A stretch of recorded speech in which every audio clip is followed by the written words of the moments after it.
Welcome, everybody. It's great to have you here. I want to speak on behalf of myself and the leader, just how pleased we are. First of all, that the House Republican Conference and the House Senate Conference are here together talking about ideas. And what we are here to do is come together as Republican conferences to talk about how do we take our principles, apply them to the problems of the day, and offer solutions to the American people. Now, the challenge we have clearly in this particular government is Barack Obama's president. So the kind of agenda we're discussing, the kind of agenda we're talking about forming is what could we do if we had a Republican president?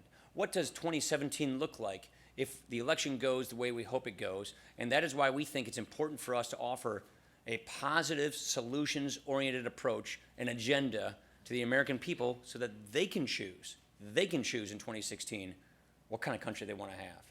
We think the country is on the wrong track. We think we're headed in the wrong direction on so many issues. Economic growth, upward mobility, poverty, national security.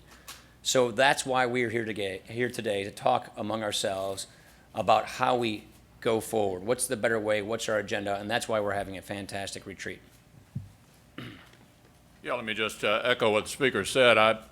Our presidential candidates are out there beating each other up at the moment, and that's going to solve itself at some point here in the process.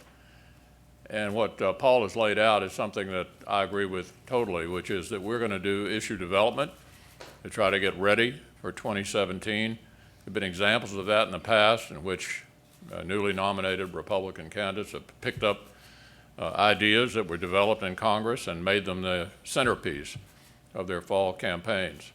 In the meantime, let me also make the point that we weren't sent here to do nothing. And we're going to be looking for opportunities to make some progress for the American people this year, even though the guy in the White House is not somebody we can do the kind of broad reforms that we'd like to achieve. There are steps in the right direction we can take.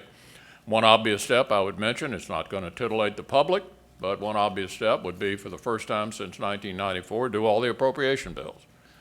And the Democrats in the Senate who blocked that possibility this year or at least saying the right things.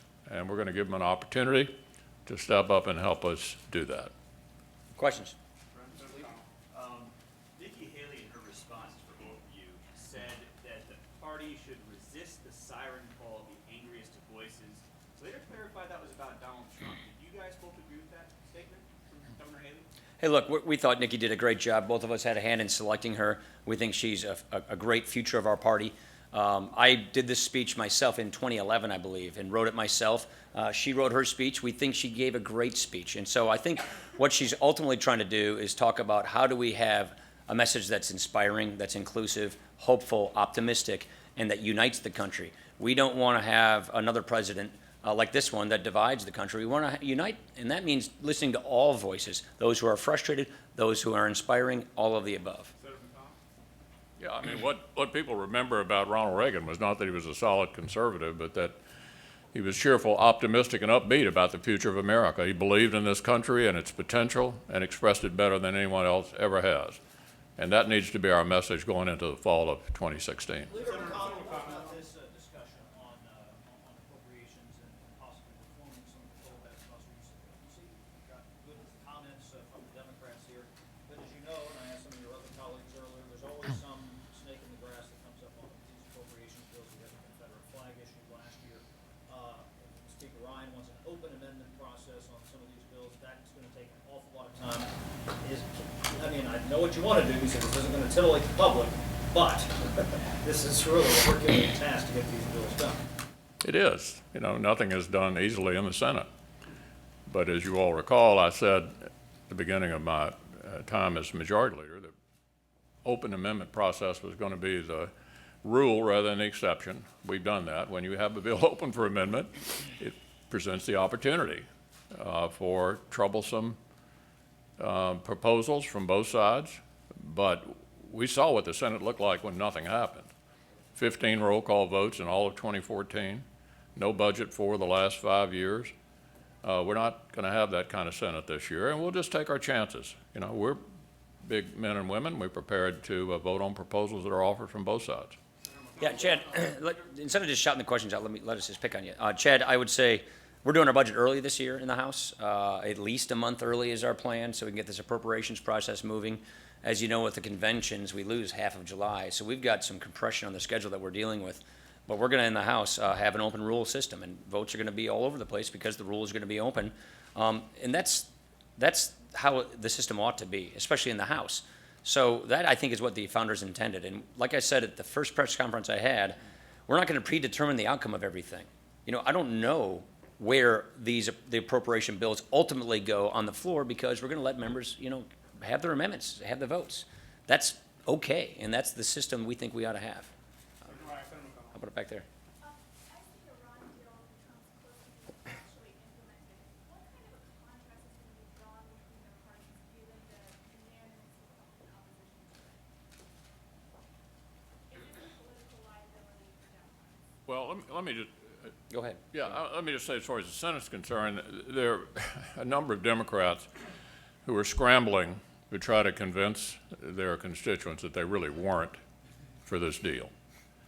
And so I've said, with regard to Iran proposals, any proposal that looks like it can get 67 or more votes, I'm open to. In other words, we're not going to run the Senate floor to allow Democrats to get well from a bad mistake they made on Iran. If, on the other hand, they actually want to make law, bring me 67 votes, and we'll get the floor time. Senator McConnell, Senator How about Wong? Yeah.